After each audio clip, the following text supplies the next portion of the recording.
I am on a roof in Riverside at 8:30 in the morning, knees pressed into hot shingles, one hand on a rail, the other steadying my drill. Clear sky, dry air. The kind of morning where Southern California pretends nothing bad ever happens. My truck is parked half a block down because the homeowner's driveway is packed with kids' bikes and a boat trailer. The cheap radio in my cab is on low, mostly habit.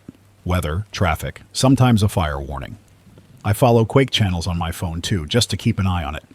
I have lived here long enough to know the ground can get weird, but it is usually a sharp jolt, a quick scare, then the aftershocks. The radio voice is calm at first. The anchor is reading what sounds like a prepared line. Unusual swarm activity. Clusters. Small events. No damage reported. The words are flat, still in normal morning mode. I shift my weight and climb one rung higher on the ladder to reach the edge flashing. The ladder trembles. At first I think it is my knee bouncing or a gust. Then the rung moves under my boot in a way that is not me. The drill bit taps the metal. A soft clink. Repeated, not steady. The roof under my palms starts to shiver, then ease off. It stops. That part is normal. I exhale and laugh once, quiet, a reflex. Then it starts again and it is different. Not a punch, not a snap.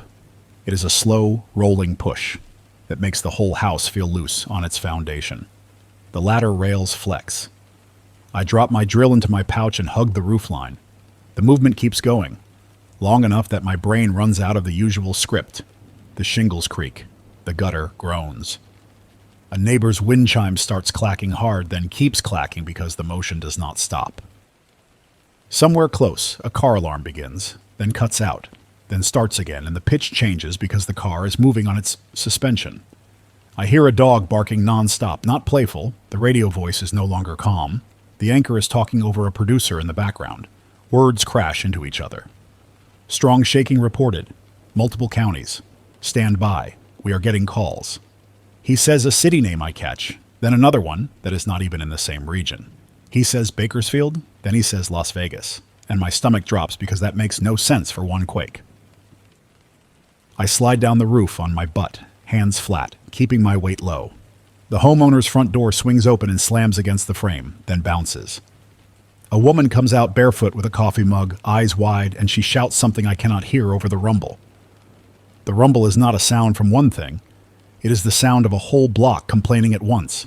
Glass in windows, metal fence panels, garage doors flexing in their tracks. Somewhere, a transformer pops with a sharp crack and a section of the street loses power. It is not the whole neighborhood, just a slice, and that somehow makes it worse. Patchy failure means the system is tearing, not flipping off clean. The rolling motion eases, then comes back stronger. It is still not a punch. It is a sustained shove that makes me feel seasick. And I hate that thought because my brain is begging for any comparison, any label, but I do not want labels. I want facts. I want it to stop. I get to the ladder and climb down fast, but carefully, because falling off a ladder in a quake is a stupid way to go. My boots hit the driveway. The concrete has hairline cracks near the expansion joints, and I do not know if those were there yesterday. I grab my tool bag and jog toward my truck. The homeowner is yelling now, asking if the panels are going to slide off. I tell her I do not know, and that I need her to get away from the house. My voice sounds flat, and I hate that too. I point her toward the street, away from the eaves and the glass. She grabs her kid by the wrist. The kid is crying hard, full body. Another neighbor is standing in the yard filming with his phone, both hands up, jaw hanging open. I want to slap the phone out of his hands, but I do not. I keep moving. I get into my truck, and the radio is louder now, either because someone turned it up at the station or because my cab amplifies the panic. The anchor says the word sequence. He says unprecedented. He says officials are urging people to avoid freeways and bridges until inspections can happen. Then he stops himself because he is getting new information. He repeats that there is strong shaking reported across 3 states. He says emergency managers are on calls. He says phone networks are overloaded already. He tells people to use text messages. My phone vibrates with a notification, then another, then stops, and the signal indicator drops to 1 bar. I do not think about hero stuff. I think about my brother, Mateo. He is 19. He is not a kid, but he acts brave in a way that gets him hurt. He is in Moreno Valley most mornings at a community college campus. If the overpasses are messed up, he gets stuck on the wrong side of the bad roads. I start the truck and pull out, and the street looks normal except for everyone standing outside staring at each other, waiting for the next wave. A woman is holding a cat carrier. A man is dragging a suitcase behind him, already in evacuation mode, even though nobody told him to leave. I turn toward the on-ramp for the freeway, because that is still the fastest route, and I see a line of cars already stopped, hazard lights blinking. A highway patrol cruiser is angled across the entrance, lights flashing, blocking access. The officer is out of the car, waving people away, shouting. I roll down my window and ask what is going on. He leans down, face tight, and says there is reported damage to an overpass ahead and inspections are happening. He tells me to take surface streets. He tells me to stay off anything elevated. He looks tired already, and it has been maybe 10 minutes. I turn around and my brain starts doing the map thing. Not the phone map. The real map in my head, the one that knows which streets turn into dead ends and where the railroad tracks cut through. I head west, then north, aiming for streets that do not cross big bridges. The radio is a stream of half sentences. A reporter in a helicopter is trying to describe a crack in a roadway. Then the feed drops. The anchor fills time with public safety basics. Get away from gas leaks. Do not light matches. Check on neighbors. Then he is interrupted again. A second voice comes on, the kind of voice that sounds official even when it is not trying to. A county emergency manager, a man, says they are activating emergency operations and asking people to conserve water because pressure is being lost in multiple zones. That phrase hits me harder than the shaking. Water pressure is life here. Everything is tied to pumps and pressure and long pipes and old valves. If the mains break, you do not just lose water, you lose firefighting. You lose hospitals running at full. You lose toilets flushing, and people do not think that part through until it is too late. I pass a strip mall and the big glass windows are spidered with cracks, not shattered yet, but damaged. A grocery store manager is holding the door shut with his shoulder while people push from the inside, trying to get out. A couple of shopping carts are tipped on their sides in the lot. A car is parked half on the curb, abandoned with the driver door open. At the next intersection, the lights are out, and it is chaos, but also not chaos because drivers here are used to dead lights during storms. People creep through, waving each other on, and that tiny bit of order gives me a weird surge of relief. My phone finally pushes a burst of messages through. One from my brother that just says, "You feel that." Another from my boss asking if I am safe and telling me to stand down, do not go back on any roofs. A third from a friend in San Diego. Long rolling, still going, streets cracking. Then nothing. The phone network clogs again. I call my brother anyway, and it rings twice, then drops. I try again. No connection. I slam the steering wheel once, not hard enough to hurt, just enough to vent. The radio anchor says something that makes my hands go cold on the wheel. He says there is damage reported to sections of aqueduct infrastructure. He does not say which section, and he admits he does not know. He says officials are asking people in parts of Los Angeles County to prepare for water service interruptions. He says there are also reports of sewage lift stations offline in a coastal city. He does not name it at first. Then later he says it is parts of Long Beach and Seal Beach seeing backups. I picture sewage pumps failing, and I smell it in my imagination, and I hate that my brain goes there, but it is real. That is what happens when systems lose power and pressure. I reach a point where my usual route crosses an overpass. The overpass is closed with cones and 2 city trucks. A public works guy, a man in a bright vest, is walking along the seam where the ramp meets the bridge deck, staring down, radio at his shoulder. I pull over and jog up, keeping my hands visible. I ask if it is passable. He shakes his head without even looking at me. He says the deck shifted and the joint opened. He says he saw it happen. He tells me to turn around. I ask him how bad it is. He finally looks at me, eyes red from dust or stress, and says, "Bad enough that you do not want to be on it if it moves again." So I detour. Surface streets are clogged now, everyone trying to do the same thing. I keep the radio on because it is the only stream of shared reality that still exists. Social media is a rumor machine and my phone is barely working anyway. The radio has delays and mistakes, but it is anchored to something. The anchor is struggling. He reads a statement from a geological institute about a complex event involving multiple faults. He says experts are cautioning people not to assume the worst, but also not to assume it is over. He says aftershocks will continue. Then a different voice cuts in, and this one is a scientist, a woman, and her tone is controlled in a way that makes me trust her more. She says the pattern is unusual because the energy release is not centered on one main rupture. She says there are signs of stress transfer. She explains it in plain language. When one fault slips, it changes the load on others, and sometimes that can trigger additional movement. She says it does not mean the whole state is splitting open, and she says that with a tired edge, like she has already answered that question 100 times today. She also says carefully that there are early indications of movement on faults that do not usually participate in the same event window. I am driving past a line of gas stations and half of them are dark. The ones that are lit have lines of cars already. People are trying to top off. A guy is yelling at the clerk through the glass because the pumps are down, and he is blaming the clerk. The clerk is shaking his head and pointing at a handwritten sign taped to the door that says, "Cash only. No power, no service." Cash only cracks me up in a bitter way because nobody carries much cash anymore. And even if he does, the pumps do not run on cash. Pumps run on electricity and a working payment network and a working supply chain. I finally get through to my brother on a call that sounds broken, words clipping. I tell him to get off the campus buildings and stay outside, away from walls and light poles. He tells me he is already outside, standing in a parking lot with a crowd. He says one of the parking structures has visible cracks and security is trying to keep people out. He says he saw ceiling tiles fall in one hallway. He says the cell service is trash. I tell him I'm coming, but it might take time. I ask him if he has water. He says he has a bottle and a half. I tell him to make it last. The ground hits again. Not as strong as the first long wave, but enough to make my truck sway and my seatbelt tug against my chest.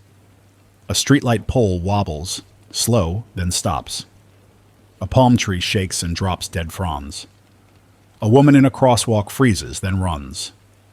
I slow down and grip the wheel with both hands, eyes scanning for anything that might fall or snap.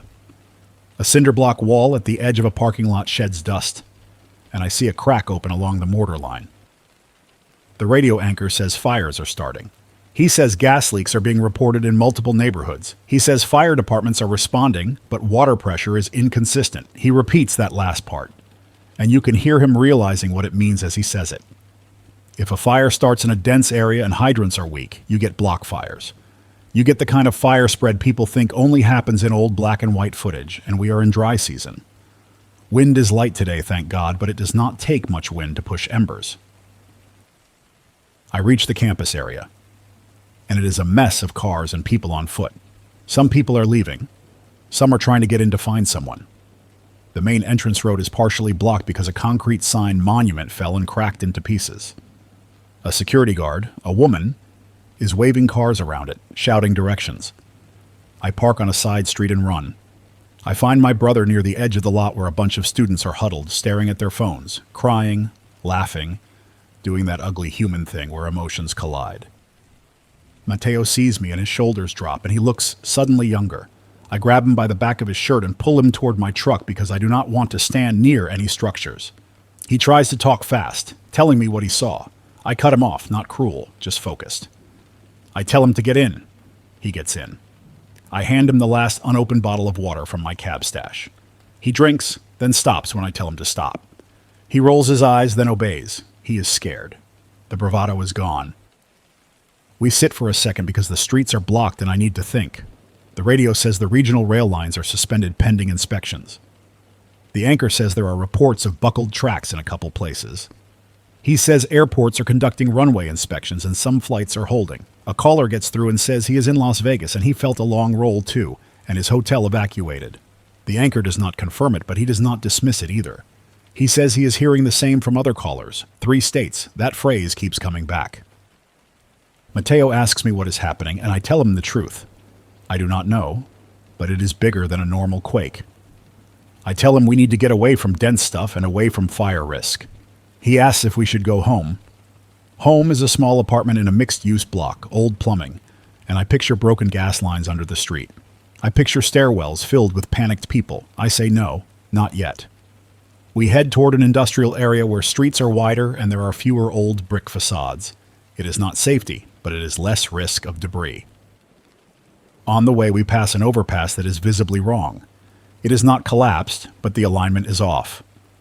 The guardrail line does not match where it used to.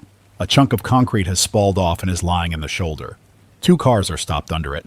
People standing outside staring up at the underside, arguing. I honk and keep moving because standing under an overpass after a major quake is a terrible choice. Mateo notices and goes quiet. The radio brings on another expert, a structural engineer, a man, and he is blunt. He says modern freeways are designed for seismic movement, but design is based on expected patterns and certain assumptions. He says if multiple faults rupture in a sequence that hits different directions, you can get movement that stresses joints in ways the designers did not optimize for. He says inspections will take time. He says do not try to be clever by finding the one open route. He says surface streets are safer than elevated structures in the near term, even if that means being stuck. We get stuck anyway. Traffic locks up at an intersection because the signal is dead and people are too freaked out to cooperate. A man in a work truck tries to push through and almost clips a minivan. The minivan driver, a woman, leans out and screams. The man screams back. It escalates fast, and I see the edge of violence in the way the man's shoulders tighten, and his hand drops toward his belt. I lean on my horn and shout out my window that there are kids in the minivan. He actually looks, and backs off with a curse. It is a tiny thing, but it matters. Panic makes people forget context. We inch forward, and the radio says something that snaps everyone in my truck into a new kind of attention. The anchor says there are communications outages, not only from power loss, but from fiber route breaks.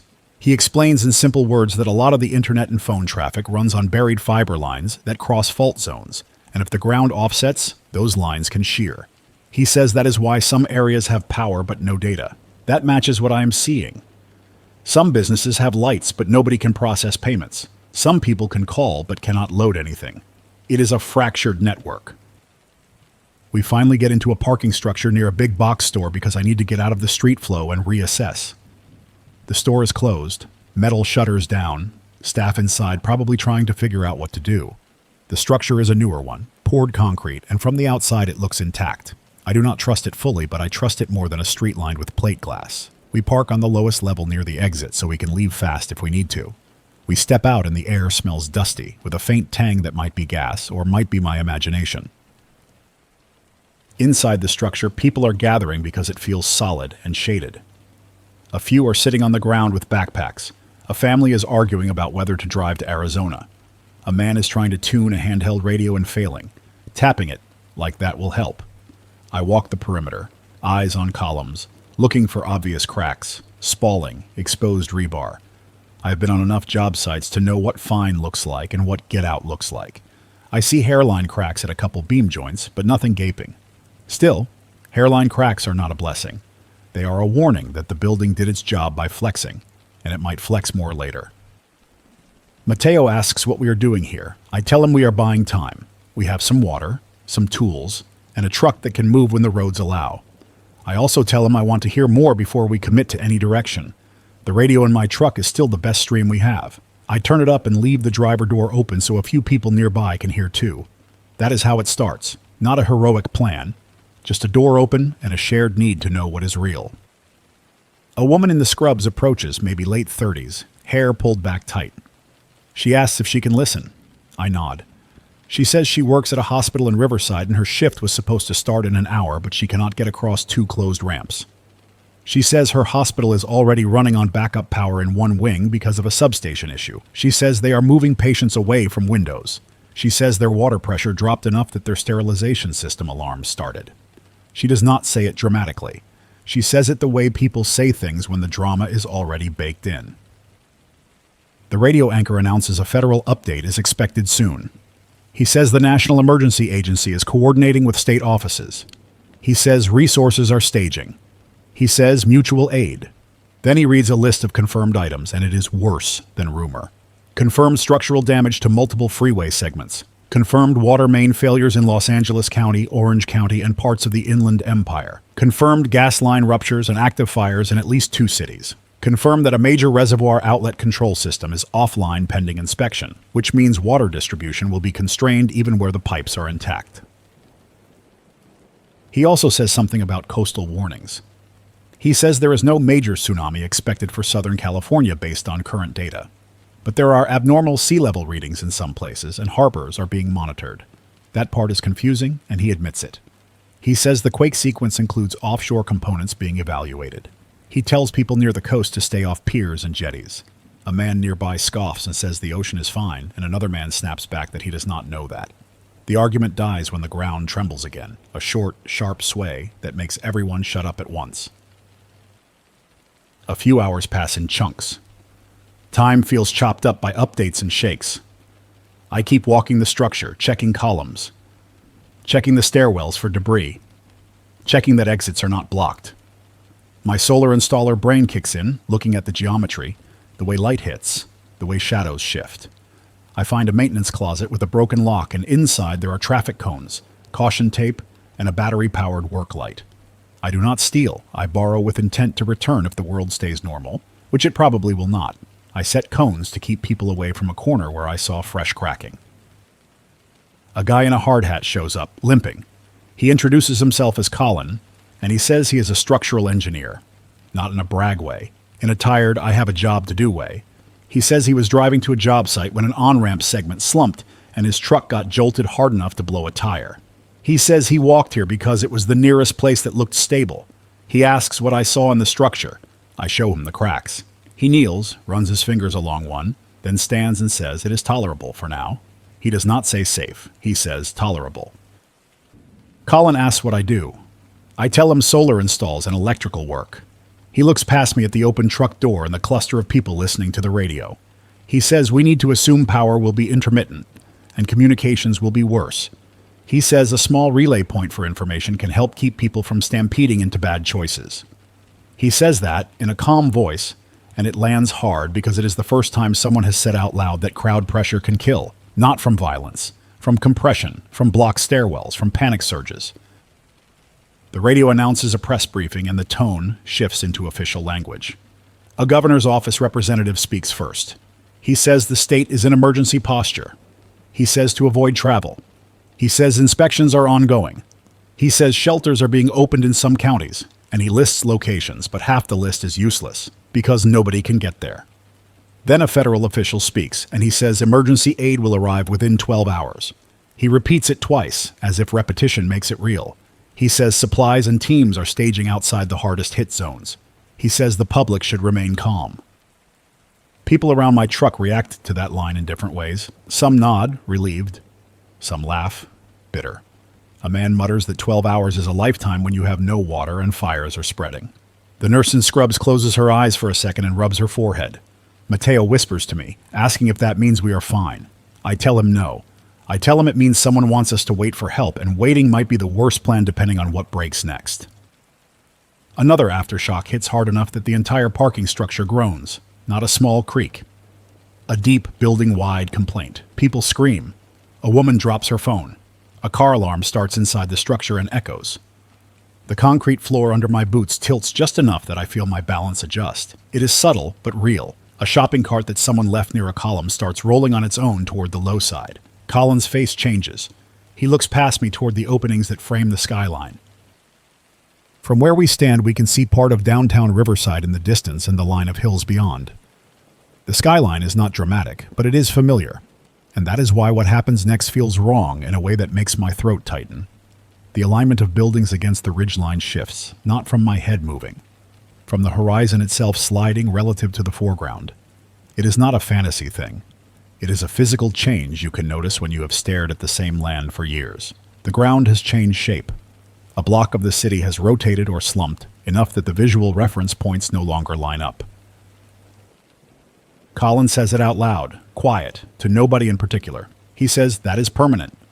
Then he turns to me and says the sequence is not done. He says what he is afraid of, and he chooses his words carefully because he knows panic is contagious. He says this does not look like one fault waking up and then calming down. He says it looks like multiple plate boundary segments transferring stress in a chain, and some of those segments have been loaded for a long time. He says the ground can keep readjusting in steps. He says the problem is not just shaking. The problem is that everything built on assumptions of stable grade and stable alignment is now being tested. A woman nearby asks if California is breaking off. Colin tells her no. He tells her that is not how it works on human timescales. He tells her that what can happen is widespread damage from repeated movement, and that is enough. He tells her water, Gas, roads, and power are the priorities, and those are already failing. He tells her to keep away from anything that can fall and to avoid confined crowds. He says confined crowds kill in emergencies more often than people want to admit. I look at my tools in the truck bed and at the wrecked installation van parked 2 lanes over. The van is not mine. The side panel is smashed in, and the rear doors are bent. It looks abandoned, but the roof rack still holds 2 solar panels strapped down, dusty but intact. My brain does a fast inventory. Solar panels do not fix the world. They do run a radio, charge phones when the grid is down, and power a few lights. Lights matter because darkness makes crowds worse.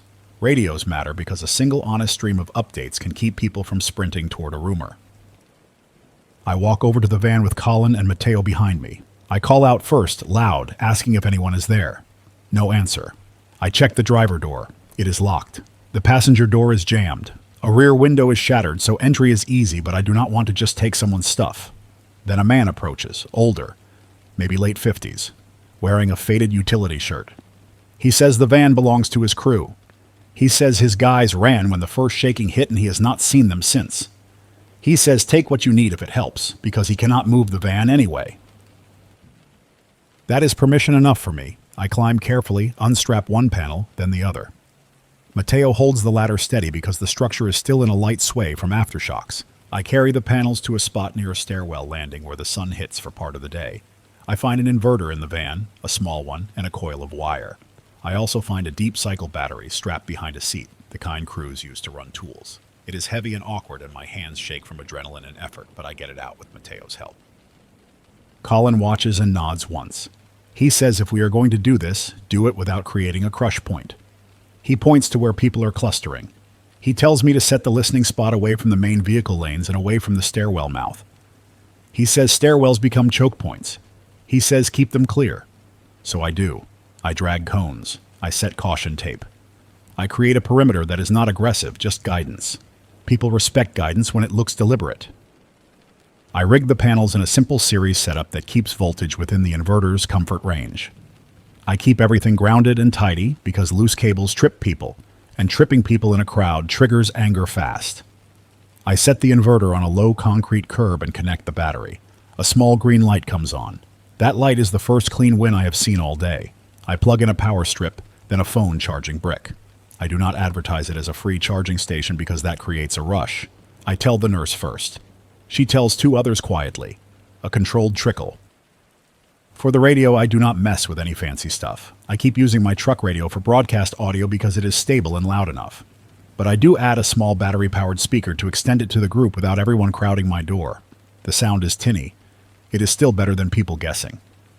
Colin helps me mount the speaker higher on a concrete column with tape and zip ties, so it projects without blasting anyone's ears. We keep volume moderate. Loud volume turns the space into a fight zone. The news cycle keeps shifting. Reports come in from Northern California now, and the anchor is careful with words because he knows fear travels. He says there is a strong shaking felt in the Central Valley. He says there are preliminary reports of damage to segments of a major north-south corridor, but he does not confirm which segments until he has official confirmation. He says the state's emergency office is coordinating resources, and he repeats the 12-hour promise. But now it sounds thinner. A promise can be true and still useless if the roads are broken. A live caller gets through, a man in Phoenix, saying he felt a long roll and saw shelves shake. Arizona. That makes 4 states in the broader sense of felt reports, but the anchor keeps saying 3 for confirmed linked events.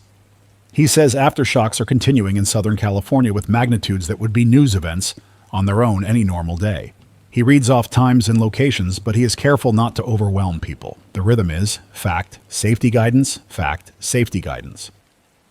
I keep my eyes on the humans, not just the radio.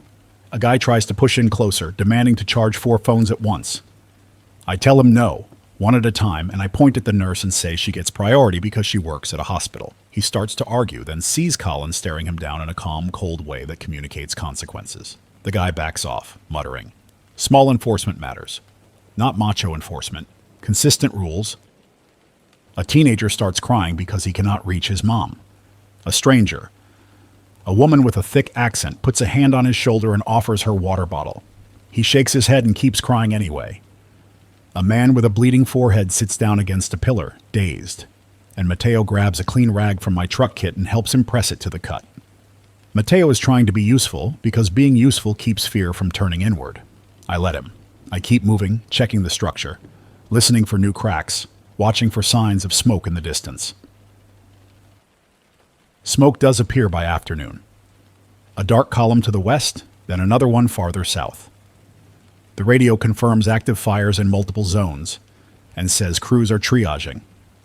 The anchor says the public needs to understand that emergency response is stretched and that in some areas people may have to handle small fires themselves. That line makes the crowd murmur, restless. People want professionals to show up. People want a system. I get it. I want it too. But systems are brittle when they depend on water pressure, fuel deliveries, and open roads. Colin and I walk to the edge of the structure and look down at the street. A water main has broken somewhere nearby because water is running down the gutter line, steady, wasting itself. It is not a flood, but it is a constant stream. We follow it to a corner and see it bubbling up through a crack in the asphalt, pushing grit and sand out. The crack is fresh. A parked car is tilted slightly, one wheel sunk into a depression that did not exist earlier. People stand around filming, arguing about whether to step in. Colin tells them to back away because undermined ground can collapse further. The radio says some areas have issued boil water advisories where service remains. That means contamination has entered the lines. Boil water advisories are almost funny when power is unstable. You cannot boil if you cannot heat. People do have camp stoves, but gas leaks are a risk. It is a bad trade. I tell Mateo we are not drinking anything we do not know is sealed. I tell him if the store's open, we buy water first, then food, then batteries. He nods, silent, finally taking me seriously without arguing. As evening approaches, the structure becomes both refuge and trap. More people show up because roads are blocked and homes are unsafe. A group tries to sleep in their cars. Another group spreads blankets near the stairwell. Colin tells me we need to pick zones so we do not end up with a crush around the exits if another big shock hits. We mark lanes. We keep the central ramp path clear. I use cones and tape again. People complain. Then another aftershock rattles the whole place and nobody complains about cones anymore. The official messaging stays weirdly optimistic. The radio repeats that emergency aid is coming. 12 hours keeps being the magic number. But the granular reports keep telling a different story. A bridge inspection team cannot reach a site because surface roads are cracked and blocked by debris. A water utility cannot isolate a break because valve maps are outdated and multiple breaks happened at once. A power company cannot restore a substation because the ground beneath the pad shifted and the equipment is no longer aligned. Real problems, physical problems, not just bureaucracy. Sometime after dark, when the air cools and everyone is exhausted, the ground hits again in a long roll that makes people stand up without thinking. The structure's lights flicker, then die. A wave of voices rises, sharp. Mateo grabs my arm. I feel him shaking. I tell him to breathe and stay by me. I pull out the battery-powered work light and switch it on. The circle of light is small, but it is something. Then I hear the inverter beep, and I realize my panels and battery are still running. I plug in a string of low-draw lights from the van kit and get a little more illumination along the column line, enough to keep people from tripping, enough to keep panic from turning into a stampede. The radio station, wherever it is, keeps broadcasting on backup. The anchor's voice sounds raw now, tired, probably thirsty. He says the event is being described by scientists as a multi-fault rupture sequence with broad stress transfer. He says there are indications of significant slip along segments that connect through complex fault networks inland. He says the public should expect continued major aftershocks through the night. He says some areas are reporting ground offsets measured in feet, not inches, and he pauses after that, letting it land. Colin sits on the curb near my makeshift setup and stares at the concrete. He tells me quietly that some of the worst damage is not the spectacular stuff people film. He says the worst damage is the cumulative misalignment. Pipes that no longer line up. Roadway joints that no longer meet. Rail tracks that are no longer true. He says fixing that takes heavy equipment, survey crews, materials, and time. He says if the sequence continues into other regions, resources will be split. He does not say the word apocalypse. He does not need to. The scale is visible in the way official voices keep repeating promises. I stay awake in shifts, half dozing, listening to the radio, watching the crowd, checking my battery level, checking the structure. At some point, a woman tries to leave with her family because she heard a rumor that the desert highways are open. Colin tells her that rumor is unverified, and that leaving at night through unknown road conditions is a gamble. She looks at him, tears in her eyes, and says she cannot stay here with strangers. He tells her he understands, but fear is not a plan. She stays, at least for now. Near midnight, the radio finally plays part of a federal bulletin again. The same promise comes back. Emergency aid within 12 hours. The phrasing is almost identical to earlier, which makes it feel automated, disconnected from the reality on the ground. Then seconds later, another aftershock hits, and it is strong enough that the whole structure tilts again, stronger than before. You can feel the mass of the building shift, not failing but moving. Cars creak on their suspensions. A concrete expansion joint near the ramp mouth opens a fraction wider. Someone screams, someone prays out loud, someone swears. I hold onto a column and stare out at the city through the openings. In the distance, the skyline shifts again, and this time it is more obvious because a line of streetlights no longer forms a straight line. A section of the grid has dropped or lifted relative to another.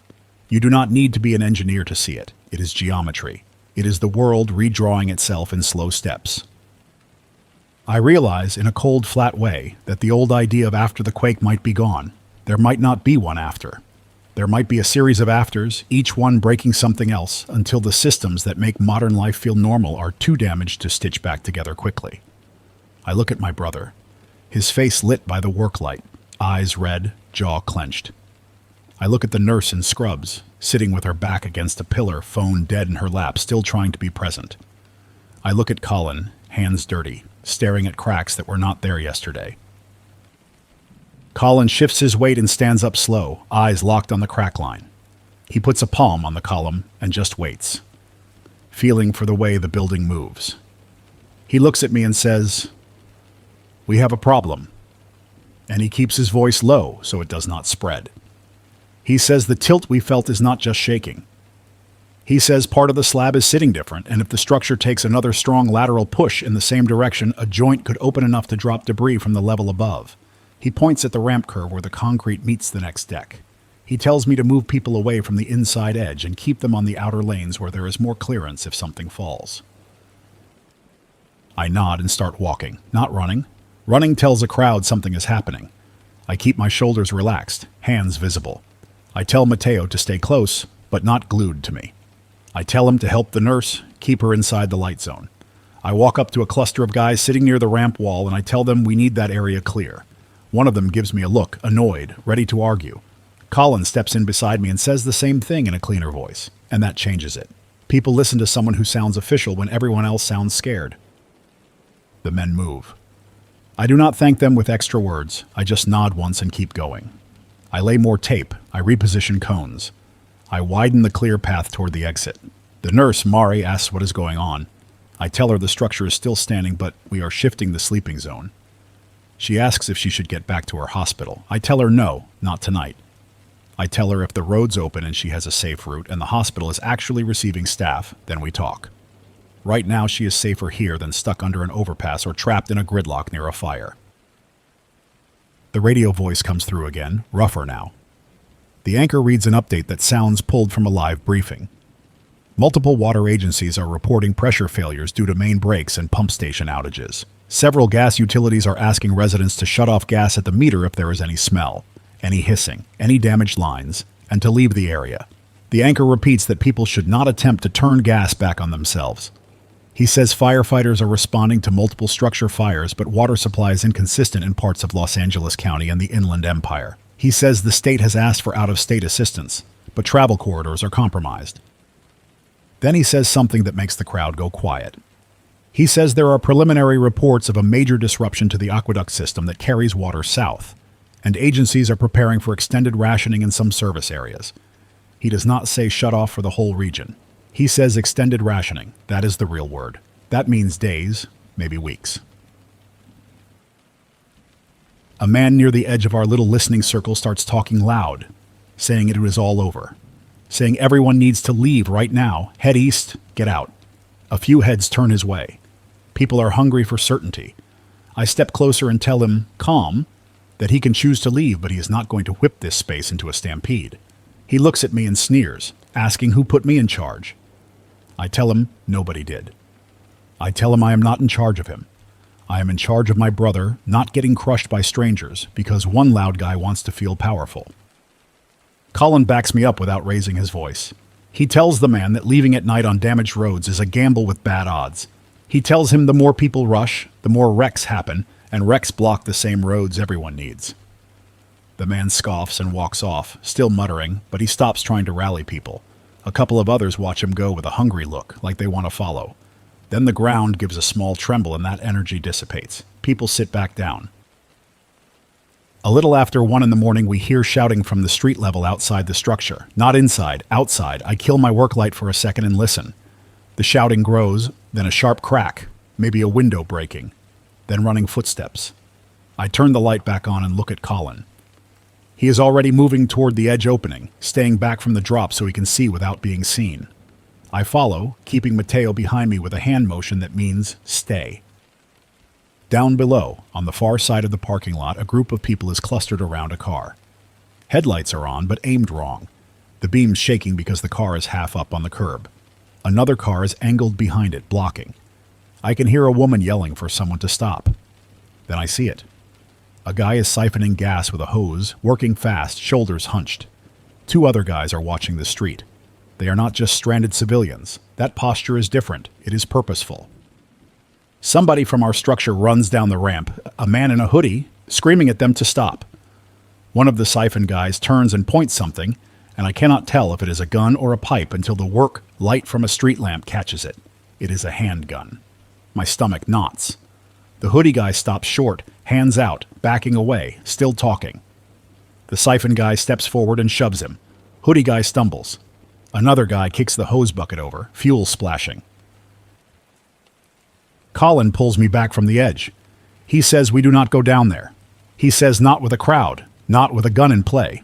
He says we lock our space down, keep people inside and away from the ramps, and we let those guys take whatever they take. He says one siphon tank is not worth a death spiral here. He is right, and I hate that he is right. I go back to our group and keep my voice low. I tell the nurse and 2 other adults what I saw, and I tell them to keep everyone away from the ramp mouths. I do not announce it to the whole crowd. That triggers panic and someone rushes down to be a hero and gets shot. I ask the older utility shirt guy, the one who gave permission to take gear, if he has any kind of tools to secure the stairwell doors.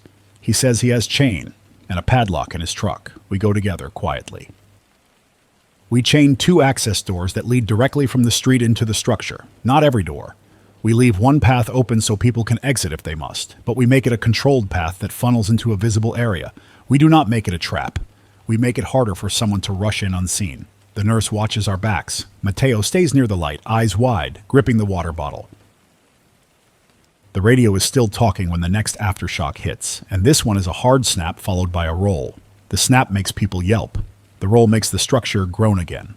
I hear a sharp pop above us, then a crackling sound. A chunk of concrete the size of a dinner plate drops from the ceiling edge near the ramp curve and explodes on the floor. Dust puffs. People scream. Someone starts running. And that is the dangerous part. Running spreads. I shout one word, stop. I shout it hard from the belly. It cuts through enough to stall the motion. Colin moves fast toward the fallen concrete and points at it, commanding attention. He tells everyone this is why we moved the sleeping zone. He tells them to back away from the ramp curve and stay low.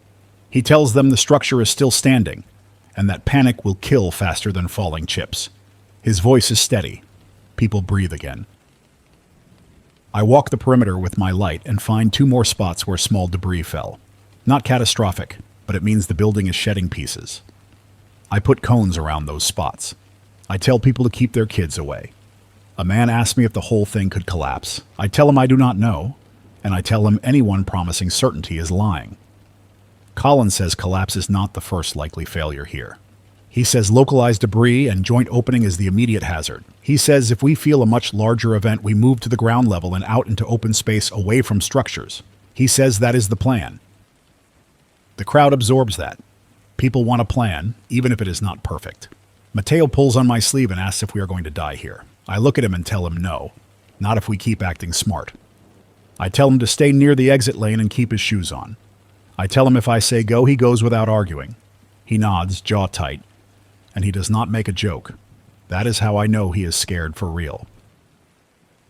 Around 3 in the morning, the radio carries a brief update about a major port. The anchor says cargo operations are suspended, cranes are offline, and there is visible damage to container stacks in at least one harbor area. He says inspectors are checking bridge approaches and rail spurs. He says the supply chain impact will be severe if the ports cannot function, and he says that with a pause, like he knows he is crossing from immediate survival into long-term reality. He follows that with a report that a refinery area is being monitored for fire risk due to pipeline ruptures and power failure in control systems. He does not name a specific facility, but he says emergency crews are staging to prevent a larger incident. That creates a new kind of fear in the crowd. Fire that cannot be fought because water is gone, fuel that leaks because pipes broke, smoke that drifts over sleeping neighborhoods. People imagine worse cases. I do too. I shove it down and keep moving. By dawn, the sky is a dirty gray in one direction from smoke. The sun comes up anyway, harsh and normal, which feels wrong. Cars on the surface streets are still gridlocked. Some people have abandoned vehicles in weird places, blocking lanes. I see a pickup truck that drove over a curb and stopped, doors open, nobody inside. I see a bus stop mid-block, hazard lights blinking, empty. That means the driver bailed, or the bus is dead, or both. The radio says shelters are open in certain locations, but also says some shelter sites are being relocated because the original buildings have structural issues. That is a sentence I have never heard in my life. Shelter sites relocated because the shelter is not safe.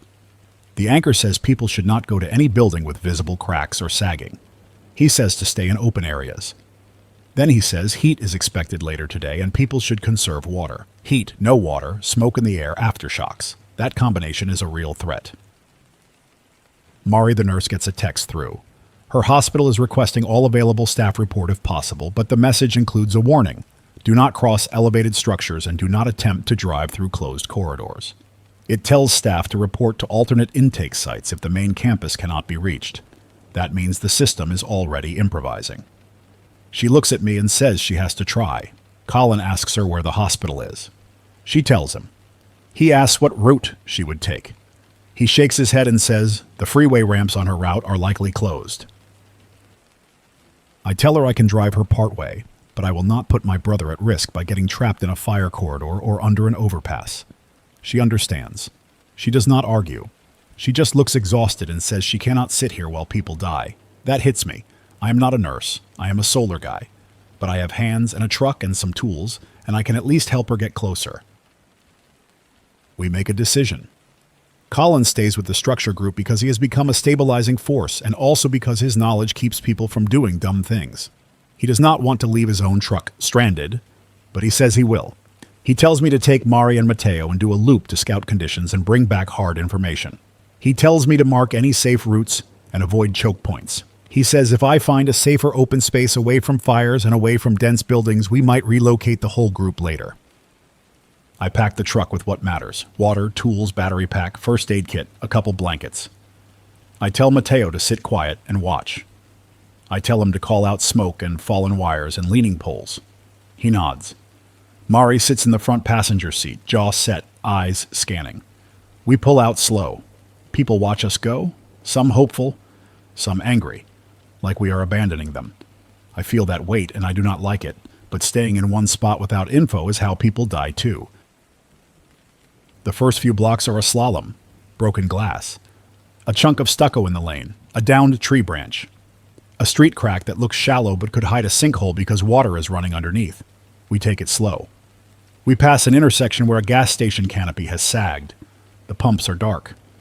There is a line of cars anyway, people hoping it works. A man is banging on the door, yelling at nobody. I keep going. We see a fire 2 blocks off, a house fire. No fire engine, just neighbors with hoses that spit weakly, barely missed. That means pressure is gone here too. People are trying anyway, because the alternative is watching a house burn, and maybe spread. Mari stares at it, face hard. She says she has seen this before in smaller disasters, but not on this scale. She says when water pressure goes, everything changes. I know. I do not say it. A few miles out, we hit a main arterial that should be clear, and it is jammed. A concrete sound wall along the side has partially collapsed, blocking a lane. Cars are turning around, honking, trying to merge. There is no one directing. People are doing that selfish thing where a driver forces a merge and someone else refuses, and the whole lane locks.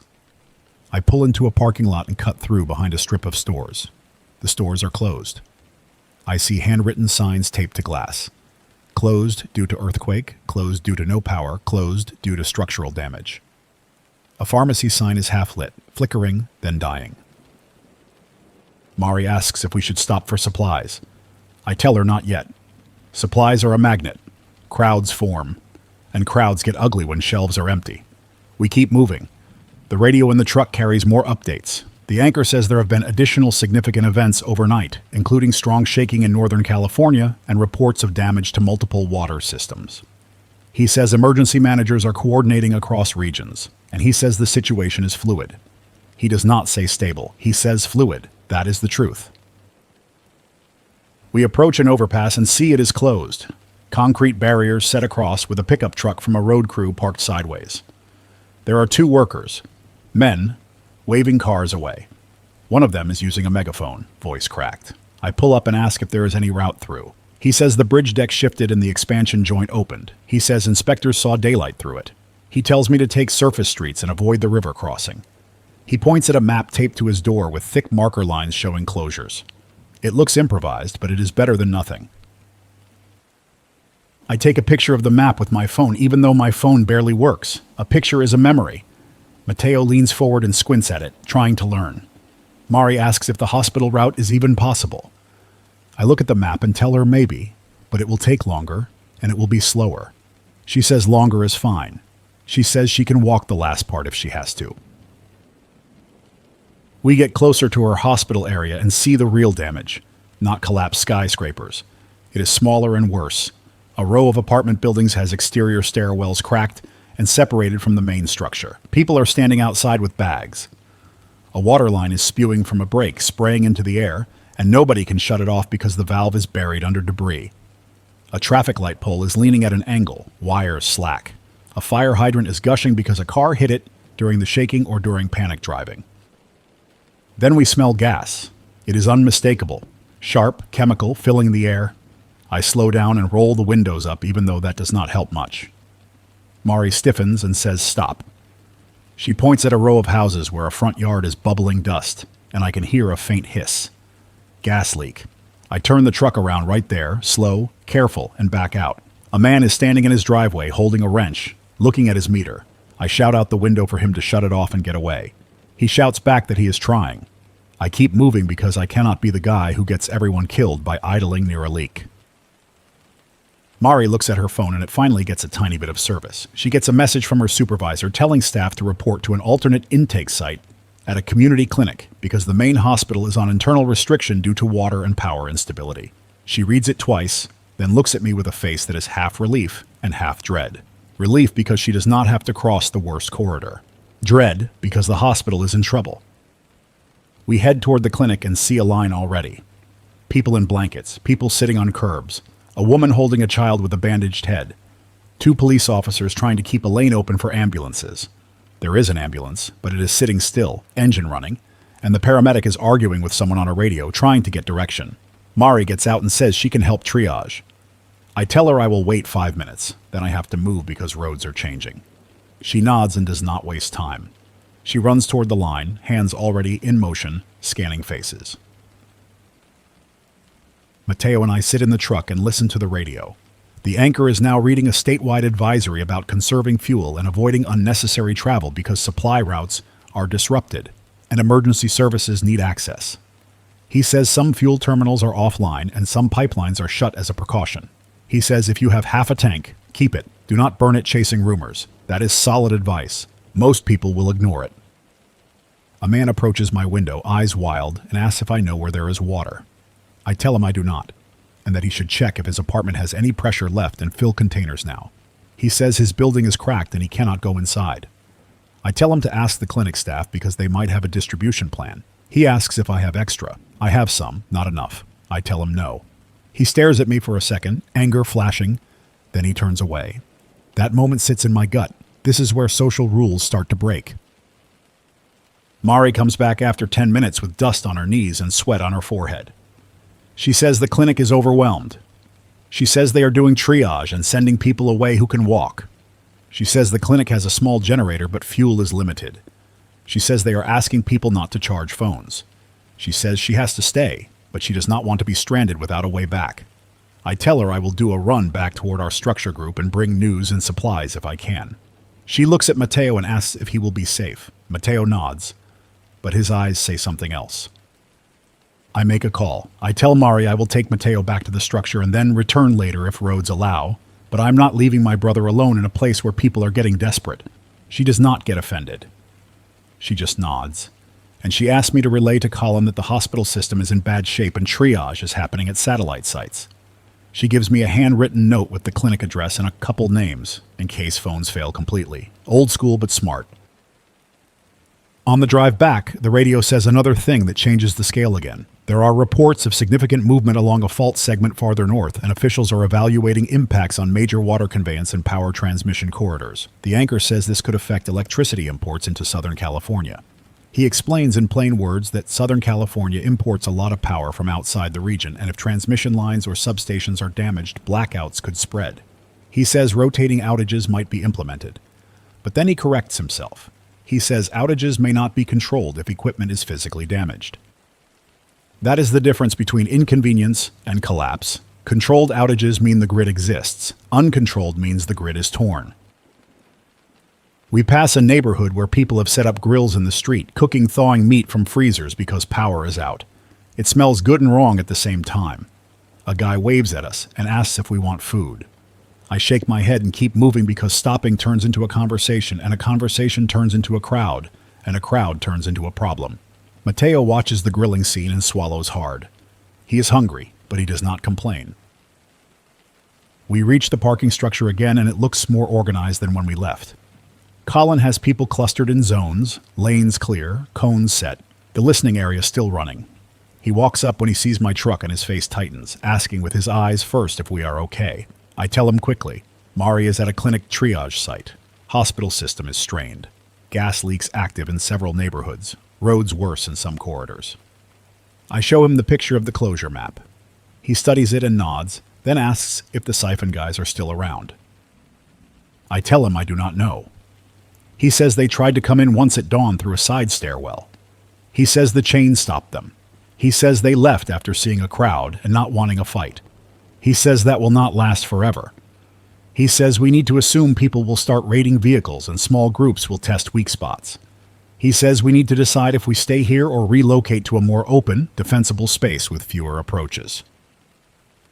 We walk the structure perimeter together, looking at exits and sightlines. Colin points out a risk I missed. A ramp curve funnels people. If a crowd surges up, you cannot stop it without force. Force escalates. He says better to relocate before force is needed. He says a large open parking lot near a warehouse zone might be safer, with fewer vertical hazards and fewer choke points. I tell him moving a crowd is dangerous too. He agrees. He says we need to move in daylight in small controlled waves with clear instructions and only if the destination is truly safer. I ask him what he thinks about the building, shedding concrete. He says it is a sign of cumulative damage, and we should not sleep under it tonight if aftershocks continue at this level. He says the structure is still usable for brief refuge, but he does not want people here long. He says parking structures are designed to flex, but repeated strong events can degrade connections. He says you do not wait until it fails to leave. You leave while you still can. We call a small meeting, not a crowd meeting. A calm meeting with the nurse's friend from earlier, a couple adult men who have been helpful, and the older utility shirt guy. Matteo sits close, listening. Colin lays out the options. Stay and risk further structural shedding and possible joint failure. Move and risk chaos during transit. He says we choose the risk we can manage. He says we can manage transit if we plan it. We cannot manage a sudden structural failure during a big aftershock. I add what I saw on the roads. Closures, leaks, fires, jammed arterials.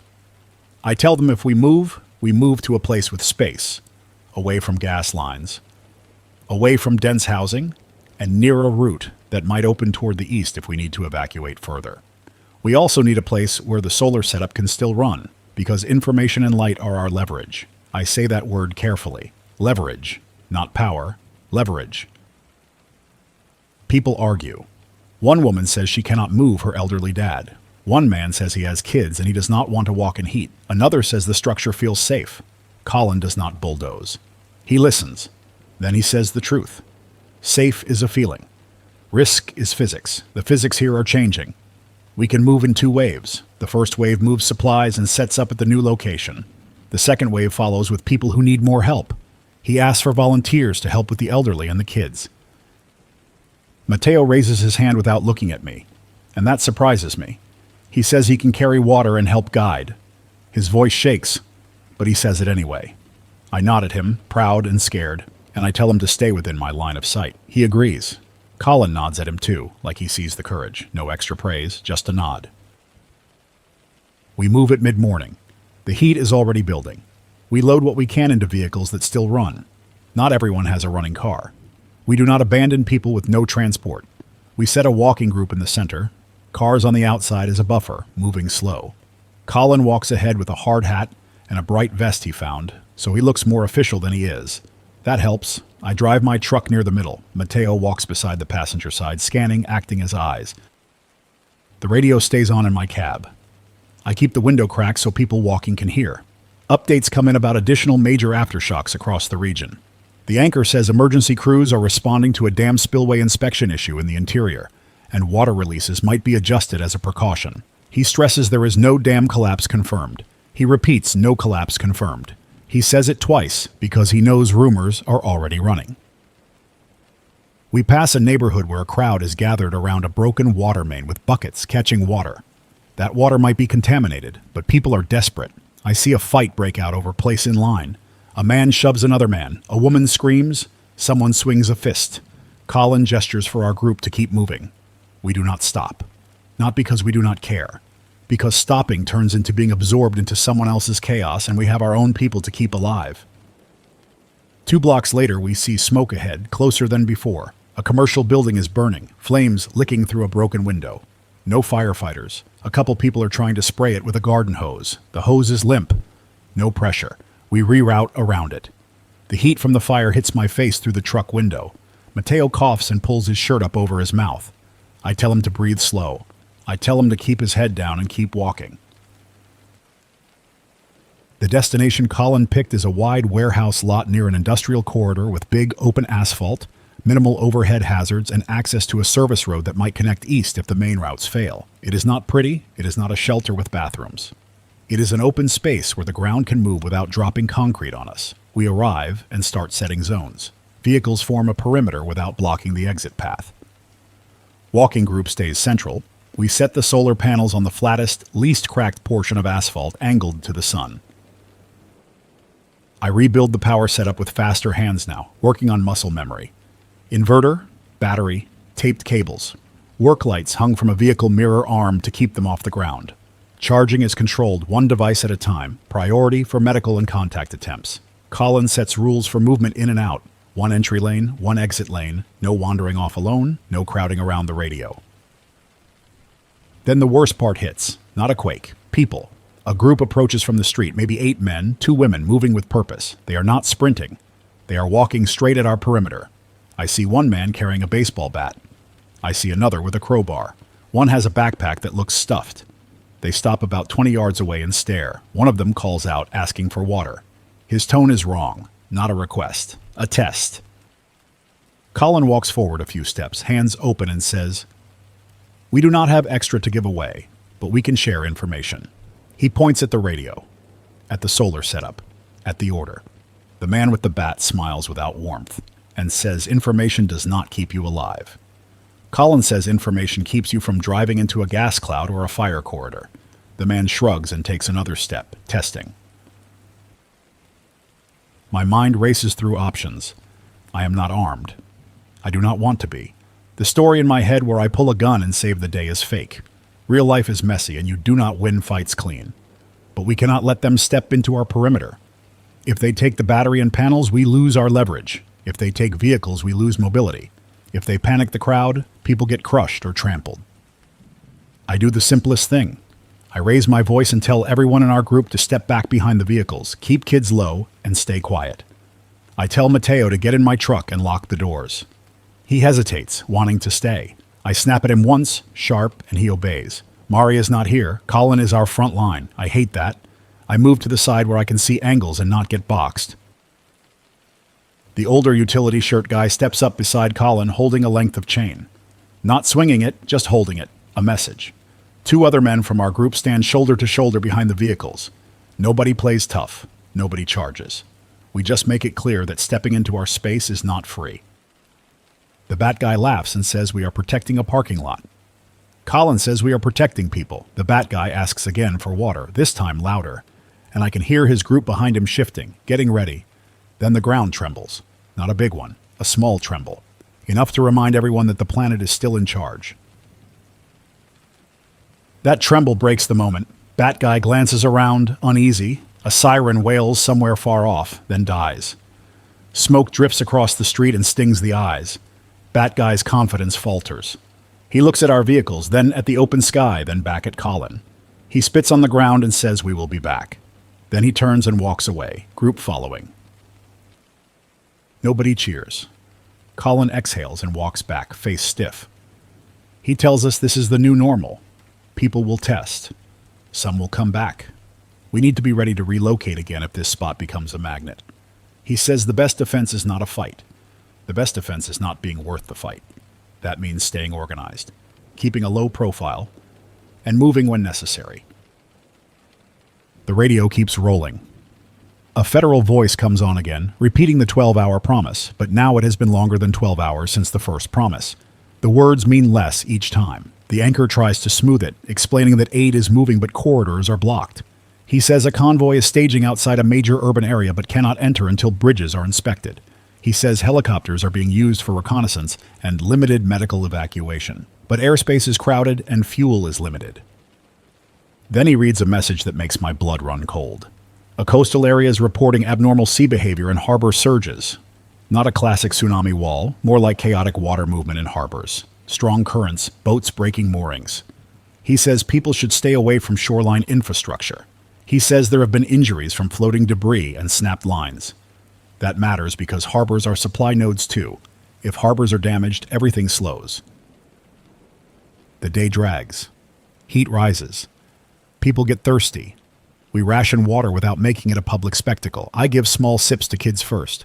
I make adults wait. Some adults hate that. One man complains, saying he paid taxes and deserves help. I tell him taxes do not turn into water when the pipes are broken. He shuts up after a second, embarrassed, then angry, then quiet. Matteo asks me if we can go find more water. I tell him we can try, but we do it smart. We do not chase rumors. We do not go alone. We do not enter crowded distribution points unless we have a clear plan and a clear exit. Colin hears us and says he can spare one adult to go with me. A woman named Jessa volunteers. She is tough, quiet, and she has been helping with kids all morning. She says she knows the area, knows where industrial buildings sometimes have water storage tanks for fire suppression. We take my truck with Matteo in the back seat, Jessa in the passenger, and we drive slow through industrial streets. The radio stays on. Updates mention new fires in Orange County, more evacuations. The anchor says power restoration is uneven. Some neighborhoods are getting power back, others are dark, and might stay dark for days. He says some water utilities are switching to emergency chlorination and pressure management, which means water quality is uncertain. He says people should treat water if possible. Treat water. How? Boil, bleach, filters. Boiling requires heat and fuel. Bleach requires the right concentration and careful dosing. Filters require hardware most people do not have. This is where the clean middle-class world falls apart in boring ways.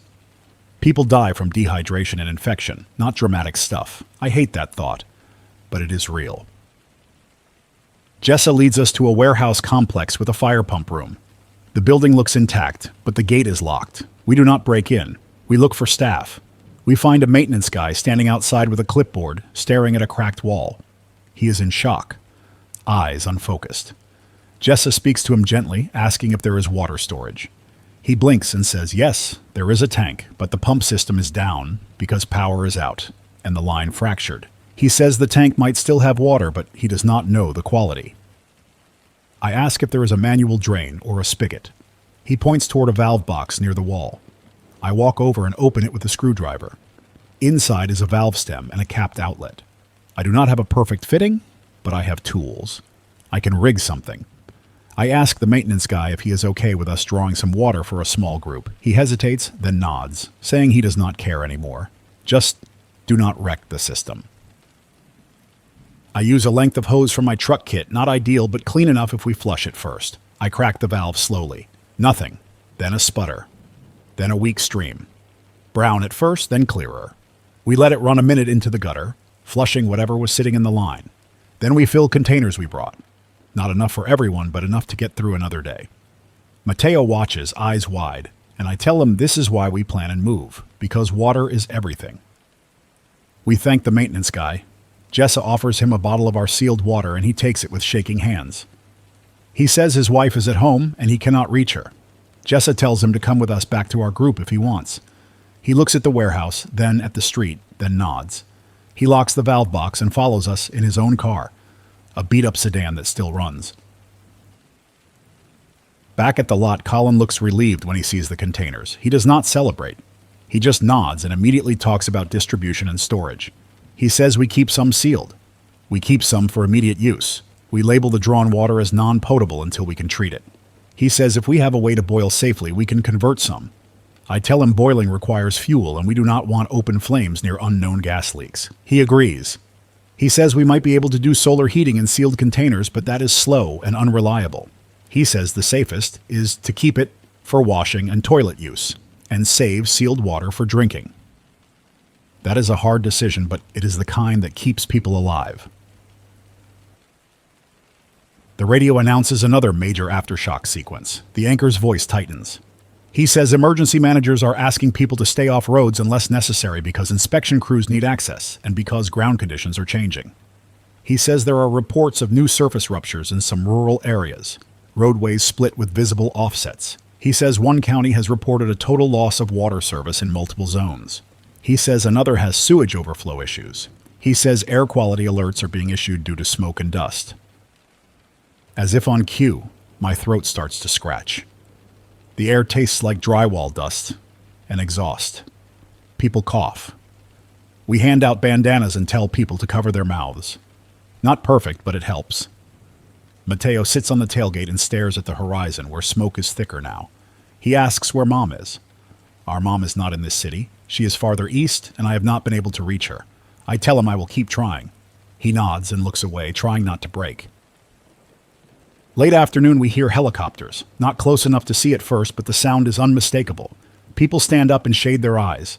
2 helicopters pass high overhead, moving west. The radio confirms their aerial assessments are underway.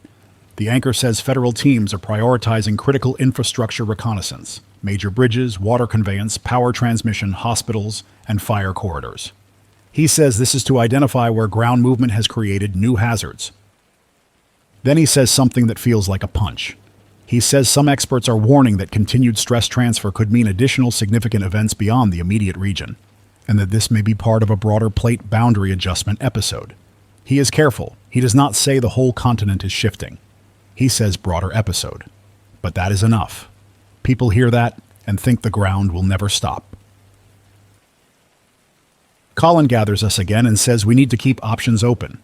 If fires move toward us, we relocate east. If roads close, we hunker down and keep the perimeter tight. If the crowd grows too big and draws attention, we split into smaller groups to reduce our profile.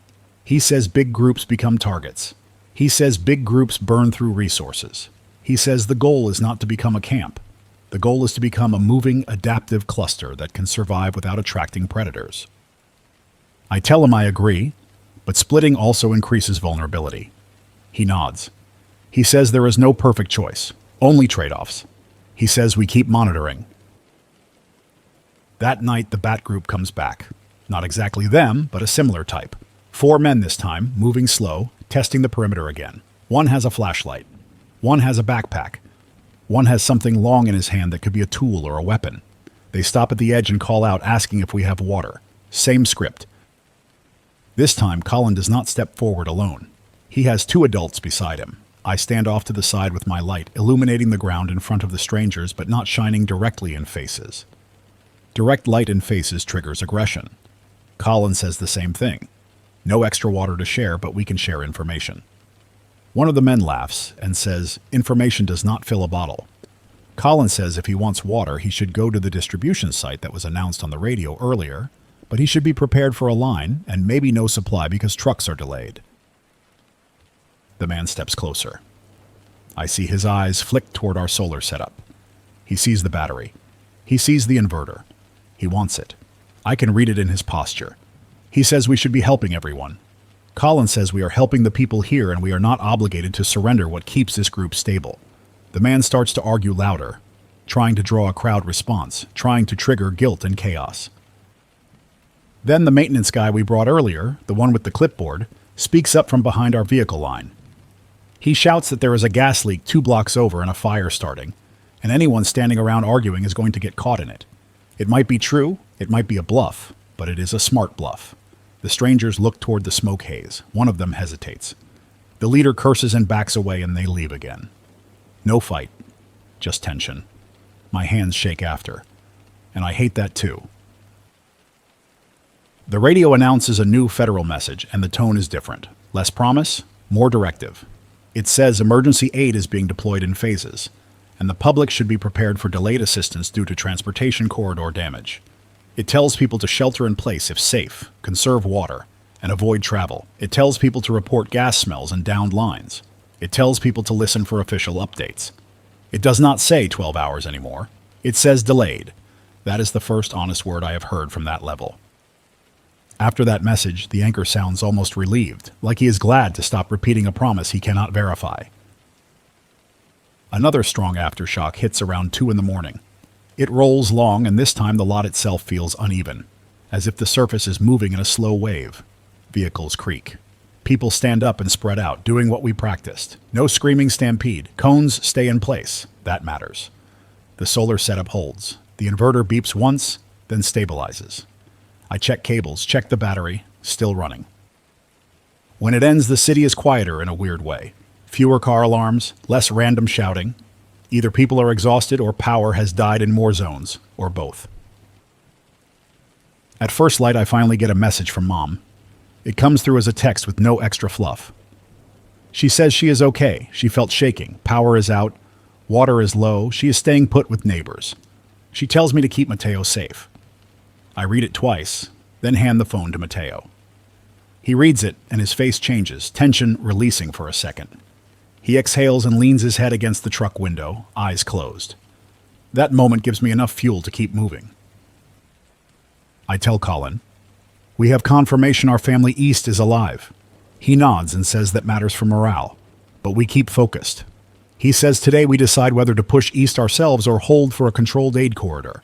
He says there are reports of distribution points opening, but they are chaotic.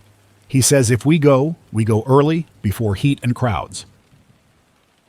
The radio confirms a large distribution site is being set up at a fairground complex in a nearby county using open space and staging areas. It says water and basic supplies will be available, but quantities are limited. It says people should bring containers. It says law enforcement is present. It says do not push, do not fight, do not bring weapons. That last line makes my jaw tighten. The fact they have to say it means fights already happened. We debate. Colin says fairgrounds are open space, less structural hazard, and might have official water, but they are also a magnet for desperate crowds and opportunists. I say our group is small enough to move and avoid being trapped in a distribution riot, but only if we arrive early and only if we have a clear exit route. Jessa says we should send a scout first. The maintenance guy says he knows back roads, but some have cracks and he does not trust them. We decide on a compromise. I take my truck with Mateo and Jessa as scouts. We do not bring the whole group. We drive toward the fairground area, check conditions, and if it looks manageable, we return with a plan. Colin stays with the group and keeps the lot organized. He tells me to avoid freeways and to avoid any overpasses. He tells me if I do not return by noon, assume the route is compromised and he will choose another plan. That is a heavy sentence. It means he is ready to move without me if needed. That is leadership. It hurts, but it is right. We hit the road again, moving through a city that feels thinner, stripped. More storefronts boarded. More people sitting on sidewalks with bags. The radio says some schools are being used as temporary staging. But then it corrects, saying some school buildings have been closed due to structural assessment issues. The anchor keeps repeating, "Do not enter damaged buildings. That includes your home if it has major cracks." That sentence is going to make a lot of people homeless. We see a line at a water distribution truck near a municipal building. The line is long and tense. 2 police officers stand near the truck, hands on belts, not relaxed. I do not stop. We cannot afford to get sucked into a line without a plan. As we get closer to the fairgrounds, traffic thickens. Not deadlocked yet, but heavy. People are converging. I take a side road, and we creep along an industrial frontage that parallels the main approach. From a distance, we can see the fairground lots. There are tents, trucks, a couple of large water tankers, and a lot of people. Hundreds already. Maybe more. The sun is barely up. That means word traveled fast. We park in a spot with a clear exit path and walk a short distance to observe. The mood is uneasy. Not full riot, but tight. People are already arguing about line order. A volunteer is shouting instructions through a megaphone. There are cones and tape, but the crowd presses. I see a couple uniformed personnel moving along the edge, trying to keep lanes open. I also see a few men hanging back, watching, not lining up, scanning vehicles. Predators. Jessa tells me we do not bring the whole group here, not unless we can arrive in vehicles and stay together and leave fast. She is right. I tell Matteo to keep his head down and stay close. We walk closer and listen to instructions. The megaphone voice says 1 container per person, limited water, more supplies later, do not push. Someone in the crowd yells that he has kids and needs more. The voice repeats 1 container per person. A woman starts crying, a man starts shouting. The tension rises. Then a fight breaks out near the front. 2 men shove. Someone falls. People surge forward a step. Uniformed personnel rush in trying to separate. The surge ripples down the line. People tighten their grips on containers. It is not a full stampede, but it is close enough that my skin prickles. This is exactly what Colin warned about. We back away. I do not want to be near that. We return to the truck and decide. We can either attempt to get a small amount of water by joining the line early and leaving immediately, or we can abandon this and rely on our warehouse tank draw and sealed water until we find a calmer distribution point. I weigh it. We need sealed drinking water, but getting trapped in that crowd could cost us our truck, our gear, or our lives. I choose not to gamble. We leave. Matteo looks disappointed, then relieved. Jessa nods, approving. We drive away, and I feel the weight of that choice. Turning down official water sounds insane. But walking into a crowd-crush zone is also insane. This is what disaster does. It forces bad options. On the way back, the radio reports that the fairgrounds site experienced crowd control issues, and distribution has been temporarily paused. I glance at Jessa, and she mutters 1 word. Knew it. I grip the wheel tighter. We made the right call. Then the anchor says something else. An updated forecast shows high temperatures today and tomorrow, and people without water and shade are at risk. Heat illness will become a major problem. He says cooling centers are being considered, but building safety is limiting options. He says people should seek shade in open areas and avoid exertion. That is easy to say on a radio. Hard to do when you are hauling water and moving camps. We return to Colin with the report. Fairgrounds are unstable and paused. Predators watching vehicles. Not worth moving the group there. Colin absorbs it and immediately shifts to the next plan. He says we hold our lot, keep a low profile, and focus on water procurement through controlled industrial sources, not mass distribution. He says we also need sanitation planning. He says without toilets, disease spreads. He assigns tasks. 1 person for waste management zone downwind. 1 person for hand washing station using non-potable water. 1 person to monitor radio updates. 1 person to watch perimeter without looking aggressive. It feels strange building a microsystem in a parking lot, but it works better than chaos. By the end of the day, smoke thickens again and the horizon looks worse. The radio says fire spread is increasing in some corridors due to lack of water pressure and access, and evacuations are expanding. The anchor says some neighborhoods are being told to self-evacuate without expecting immediate transport assistance. He says if you leave, take water, take medications, take documents. He says do not expect to return soon. Colin looks at me and says we might have to go east tomorrow. Not because the ground will stop, but because fire and water failure will make staying impossible. He says we will pick a route with minimal bridges, follow wide surface corridors, and stop before dusk. He says we will not drive until we run out of gas. We will drive until we find the next stable open zone, then reassess. I look at Mateo, sitting on the asphalt with his knees up, listening to the radio through the speaker, eyes fixed on nothing. He catches my glance and asks if this is the end. I tell him it is the end of the way we lived yesterday. I tell him the rest depends on our decisions. I tell him we do not get to be passive. We move smart. We stay together. We keep the radio alive. We keep rules.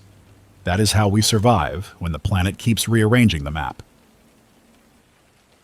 The broadcast keeps going into the night. Raw updates, broken promises, real failures. Water, power, roads, fire. The ground keeps shaking in smaller waves. And every time it does, I feel that same cold thought return. There might not be one after. There might be a series of afters. And if that is true, then every choice we make has to assume the next break is coming, and it will not ask if we are ready.